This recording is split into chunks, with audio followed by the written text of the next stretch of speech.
নমস্কার বন্ধুরা, আমি রবীন চৌধুরী আরও একবার আপনাদের সামনে। আজকে আমরা কথা বলবো ইন্ডিয়া ভার্সেস অস্ট্রেলিয়ার যে টেস্ট ম্যাচ হচ্ছে। দুইটা টেস্ট ম্যাচ হয়ে গেছে অলরেডি, যেখানে ইন্ডিয়া একটা জিতেছে একটা হারছে। ঠিক আছে, ওয়েল অ্যান্ড গুড। একটা হারছে একটা জিতেছে, কোনো কথা নাই।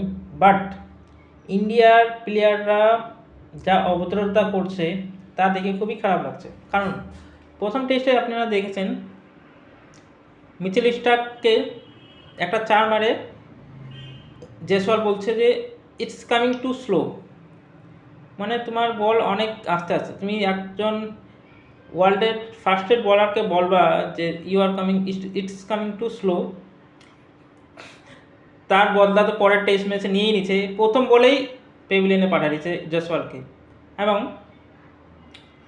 তারপরে মোহাম্মদ সিরাজ, এই অভদ্রতার যে অভদ্রতা প্লেয়ার যে আছে মোহাম্মদ সিরাজকে দেখলে বোঝা যায়, জাসা অভদ্র একদম। লাবুসান ব্যাটিং করতেছিল, উপর স্ক্রিনের সামনে থেকে একজন কি একটা লম্বা কিছু নিয়ে যাচ্ছিল, তো বললো একটু দাঁড়াতে, বল ছিল ওর গায়ে মারলো। এবং ট্রেভিস হেডকে আউট করেও পুরো অ্যাগ্রেশন দেখাচ্ছে। ট্রেভিস হেড তোমাদের বলারদের হালত খারাপ করে দিছে, 142 রান, তখনই তোমরা ম্যাচ হেরে গেছো, আর তুমি ওকে আউট করে অ্যাগ্রেশন দেখাচ্ছ। এত অভদ্রতা দেখালে, এত ওভার কনফিডেন্স থাকলে খেলা কোনোদিনও জেতা যায় না। তুমি মানছি ইন্ডিয়া ভালো খেলে, বাট এরকম অভদ্রতার জায়গা নাই ক্রিকেটে।